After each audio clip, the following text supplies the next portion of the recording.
जंगल का राजा सफेद शेर।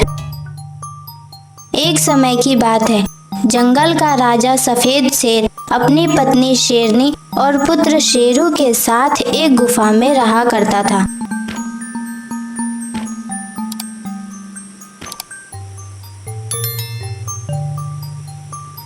एक दिन की बात है, राजा अपनी गुफा से बाहर आता है।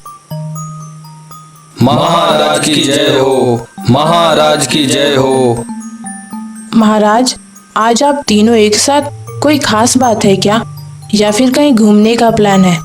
तभी सफेद शेर एक बार जोर से दहाड़ मारता है और कहता है, इस जंगल के वासियों द्वारा अपने प्रति श्रद्धा भाव को देखकर आज मैं बहुत खुश हूँ।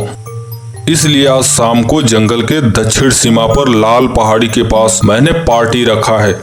वहाँ पर खाएंगे, पिएंगे और मौज मस्ती करेंगे। आप सभी जंगल वासियों को समय से वहाँ पहुँचना है। पार्टी का नाम सुन सभी जानवर बहुत ही खुश हुए। पूरे जंगल में शोर मच गया कि लाल पहाड़ी के पास सफेद शेर ने पार्टी रखा है। उसी जंगल में लाल पहाड़ी के पास में ही एक कालिया बाघ अपनी पत्नी माया और बेटी पिंकी के साथ गुफा में रहता था। ये बात कालिया बाघ को पता चली। क्या आज सफेद शेर ने पार्टी रखा है? हाँ महाराज, सफेद शेर ने लाल पहाड़ी पर आज पार्टी रखा है। तब तो मेरा काम और भी आसान हो गया। सुन सुअर के बच्चे, तुम सभी जानवरों पर ठीक से नजर रखना।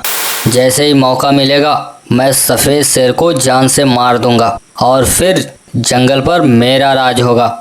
महाराज, आपको किसी के साथ ऐसा नहीं करना चाहिए। जैसे आपके बीवी बच्चे हैं, वैसे ही सफेद शेर के भी बीवी बच्चे हैं।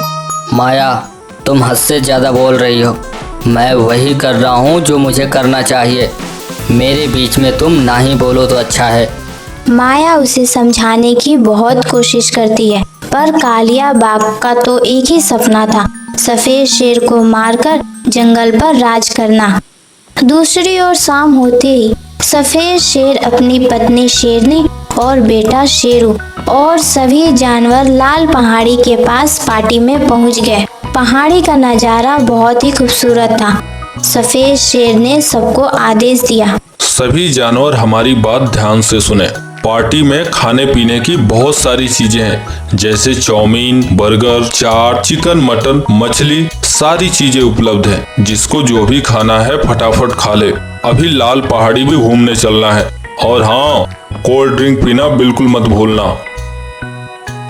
सभी जानवर अपनी अपनी पसंद की चीजें खाने पीने में व्यस्त हो गए। सफेद शेर भी बाकी शेर के साथ बातचीत करने में व्यस्त हो गया।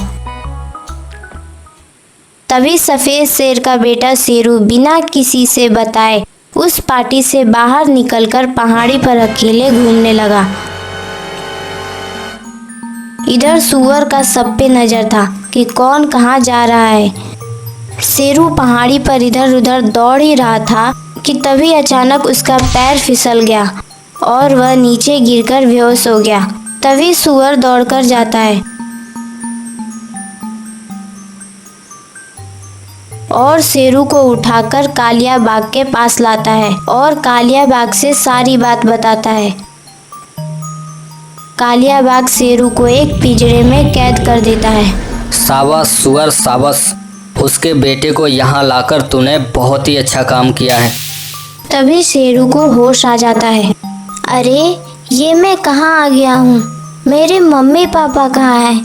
मुझे बाहर निकालो, मुझे मम्मी के पास जाना है। ये कहकर शेरू रोने लगता है। तब कालिया बाघ कहता है, अरे ओ, चुप कर रोना धोना। ये तो अच्छा हुआ कि हमने तुझे पकड़ लिया। अब तेरा बाप तुझे ढूंढते हुए यहाँ तक आएगा और मैं उसे ख़त्म कर दूंगा और फिर मैं जंगल का राजा बन जाऊंगा। दूसरी ओर पार्टी में शोर मच गया कि शेरू यहाँ से कहीं गायब हो गया है। सारी खुशी अब गम में बदल गया। सभी जानवर शेरू को इधर उधर ढूंढने लगे, पर शेरू नहीं मिला। शेरू की माँ का रो रो कर बुरा हाल हो गया। अगले दिन कालिया बाघ की बेटी पिंकी एक ऊंची चट्टान पर बैठी हुई थी कि तभी सफेद शेर अपने मंत्रियों के साथ शेरू को ढूंढता हुआ आता है। ये देख पिंकी डर जाती है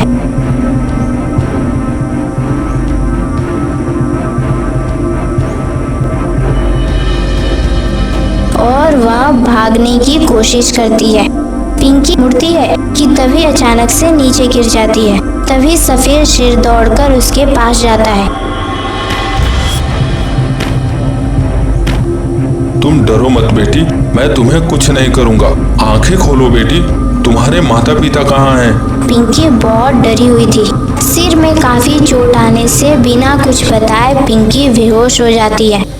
सफेद शेर पिंकी को उठाकर अपनी गुफा में लेकर आता है और भालू वैद्य को बुलाकर उसका इलाज कराने लगता है।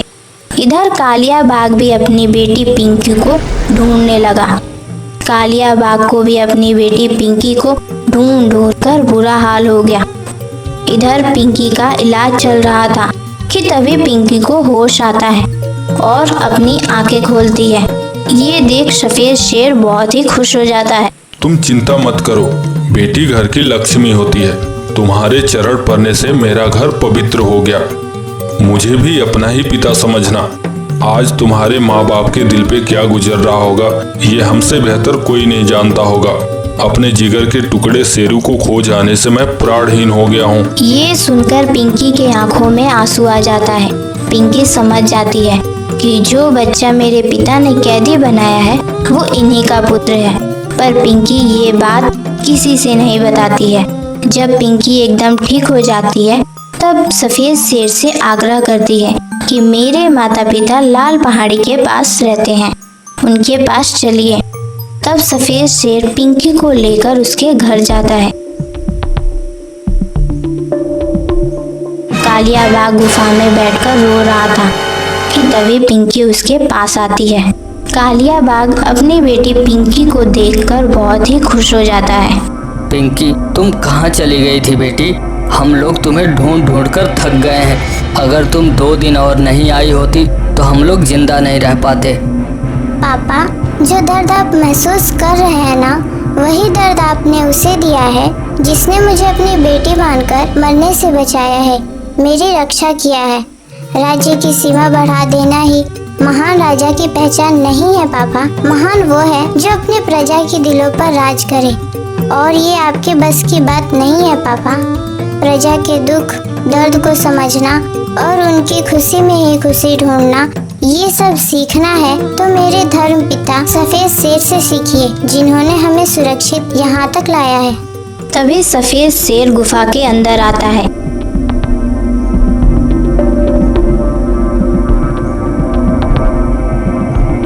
कालिया बाघ दौड़कर सफेद शेर के पास जाता है और माफी मांगते हुए कहता है, मुझे माफ कर दीजिए महाराज, हमसे बहुत बड़ी गलती हो गई है। राजा बनने के लालच में मैं बिल्कुल अंधा हो गया था। आपका शेरू मेरे पास सुरक्षित है। और फिर कालिया बाघ शेरू को वापस लौटा देता है। सफेद शेर अपने बेटे को पाकर बहुत खुश होता है और शेरू को लेकर घर चला जाता है। तो बच्चों, इस कहानी से आपने क्या सीखा कि किसी के साथ अगर हम गलत करेंगे तो हमारे साथ भी गलत हो सकता है। कहानी पसंद आई हो तो वीडियो को लाइक करें और भी ऐसे मज़ेदार कहानी के लिए हमारे चैनल को सब्सक्राइब करें। फिर मिलेंगे एक मज़ेदार कहानी के साथ। तब तक के लिए बाय बाय।